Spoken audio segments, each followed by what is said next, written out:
आज हम एक ऐसी यात्रा पर निकलेंगे जो बाहर की नहीं बल्कि आपके भीतर की है।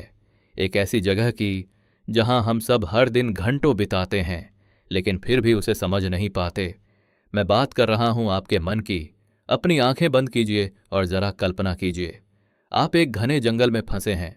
आप बाहर निकलने का रास्ता ढूंढ रहे हैं, लेकिन जितना ज्यादा आप जोर लगाते हैं आपके पैर उतने ही गहरे धंसते चले जाते हैं।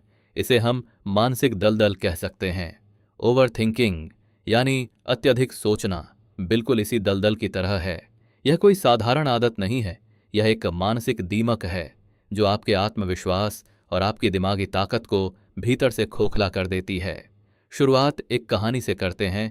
एक पुरानी लोक कथा है कि एक गांव में एक बार मौत आई। उसने एक किसान से कहा कि मैं तुम्हारे गांव से इस बार सिर्फ 50 लोगों को लेकर जाऊंगी। अगले दिन गांव में कोहराम मच गया। 500 लोग मर चुके थे।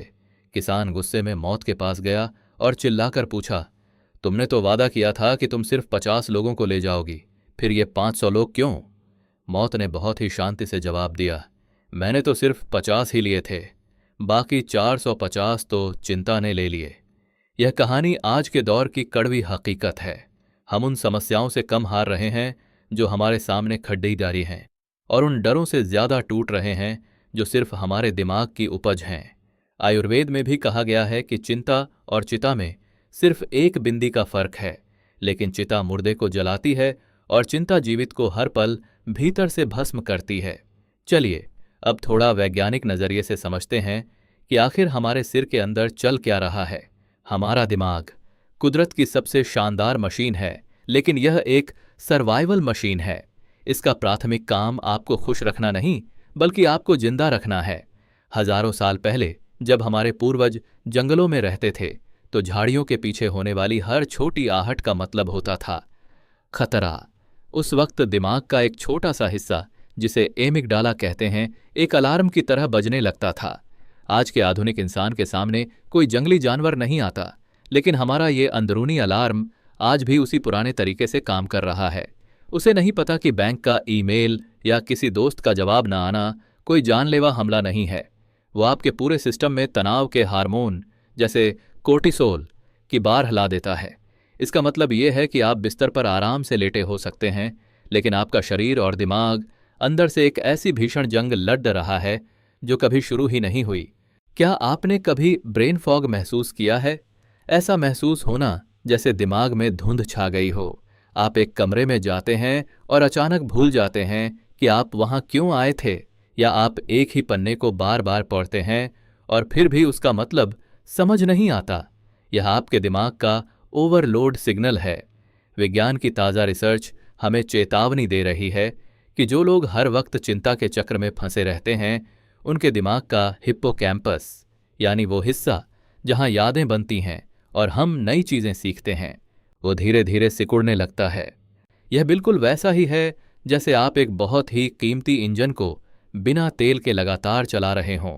धीरे धीरे उसके पुर्जे घिसने लगते हैं। रिपोर्ट्स तो यहां तक कहती हैं कि अत्यधिक सोचने से आपके दिमाग की उम्र आपकी असली उम्र से 8 साल ज्यादा बढ़ सकती है। यानी आप जवान दिख सकते हैं, लेकिन आपका दिमाग एक थके हुए बुजुर्ग जैसा व्यवहार करने लगता है। इतिहास की तरफ मुड़ें तो हमें बड़े बड़े उदाहरण मिलते हैं। अब्राहम लिंकन, जिन्होंने एक देश को एकजुट किया, वो गहरे अवसाद और ओवरथिंकिंग के शिकार थे। वो अपनी उदासी को ब्लैक डॉग यानी एक काला कुत्ता कहते थे जो हर वक्त उनके पीछे चलता था। चार्ल्स डार्विन, जिन्होंने विकासवाद का सिद्धांत दिया, उन्हें इतने गंभीर पैनिक अटैक आते थे कि वो कई बार घर से बाहर निकलने में भी डरते थे। इन लोगों ने हमें ये सिखाया कि महानता का मतलब ये नहीं कि आपके मन में शोर नहीं होगा, बल्कि महानता ये है कि आप उस शोर को पहचानें और उसके बावजूद अपना काम जारी रखें। आज की दुनिया में हमने इस समस्या को और भी पेचीदा बना दिया है। हम विकल्पों के बोझ तले दबे हुए हैं। एक मशहूर प्रयोग हुआ था जिसे जैम स्टडी कहते हैं। जब एक दुकान में ग्राहकों के सामने 24 तरह के जैम रखे गए तो लोग भ्रमित हो गए और बहुत कम खरीदारी हुई। लेकिन जब सिर्फ 6 विकल्प दिए गए तो बिक्री कई गुना बढ़ गई। आज हम भी इसी उलझन में हैं। नेटफ्लिक्स पर क्या देखें, कौन सा फोन खरीदें, कौन सा करियर चुनें। जितने ज्यादा विकल्प उतनी ज्यादा ओवरथिंकिंग और उतना ही गहरा निर्णय का पैरालिसिस।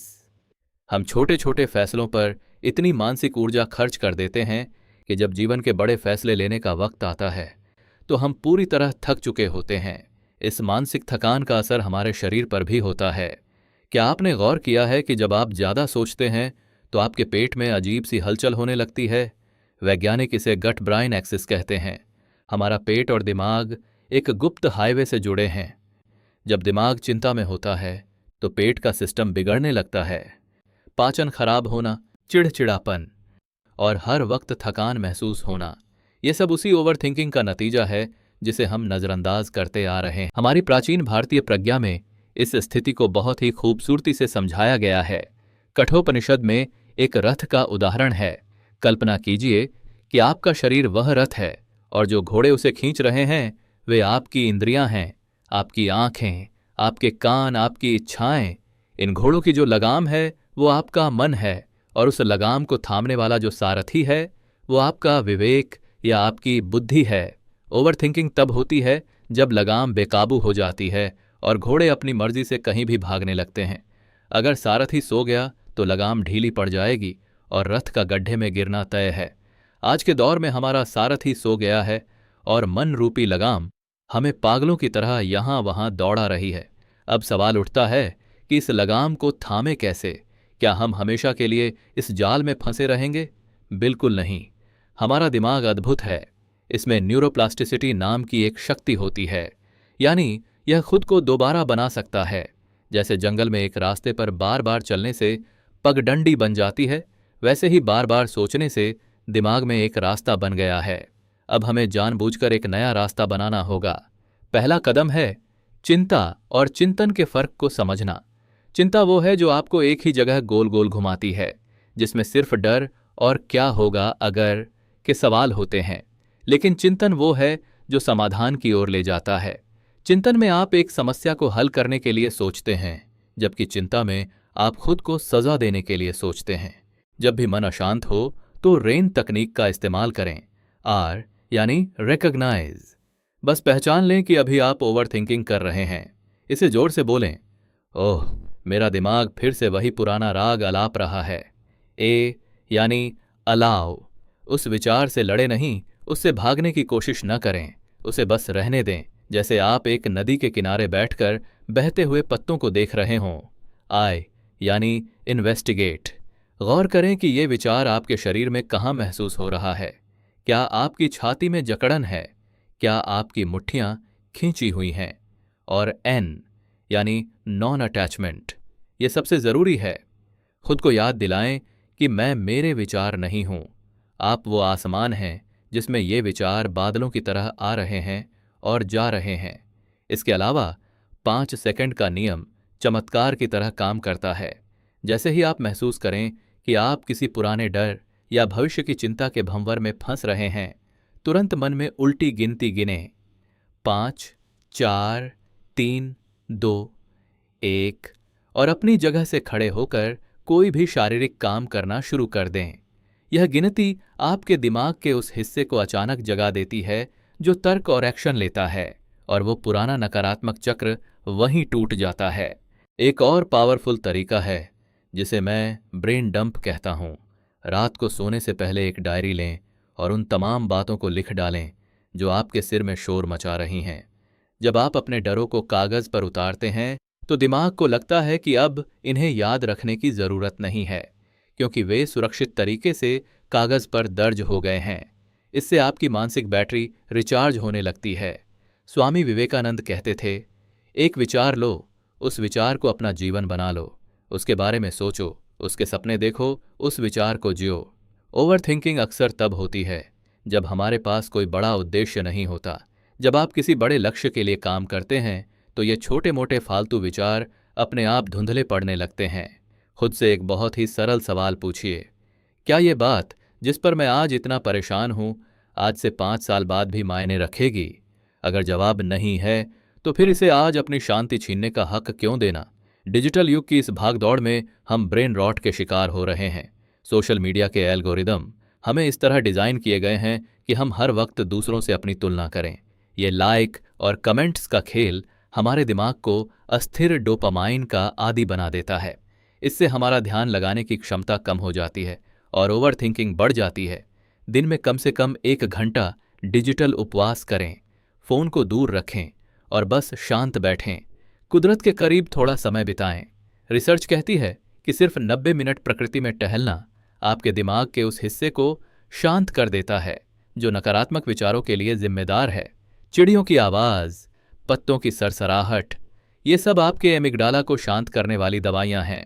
अंत में मैं आपसे बस इतना कहना चाहता हूं कि आपका मन एक नौकर की तरह बहुत अच्छा है, लेकिन एक मालिक की तरह बहुत ही खतरनाक है। इसे अपना मालिक मत बनने दीजिए। आप इस रथ के स्वामी हैं, आप इस जीवन के सारथी हैं। जागरूकता का दिया जलाइए तो ओवर थिंकिंग का अंधेरा अपने आप छंटने लगेगा। आज की रात जब आप बिस्तर पर जाए तो गहरी सांस लें और महसूस करें कि आप इस पल में सुरक्षित हैं। जो कल होगा उसे कल का सूरज देख लेगा और जो बीत गया उसे आप बदल नहीं सकते। बस इस पल में ठहरना सीखिए। आप शांत हैं, आप समर्थ हैं और आप पूरी तरह स्वतंत्र हैं। अपने भीतर की इस शांति को पहचानिए और अपनी मानसिक शक्ति को वापस हासिल कीजिए। धन्यवाद। इसी शांति के साथ अपनी नई सुबह की तैयारी करें।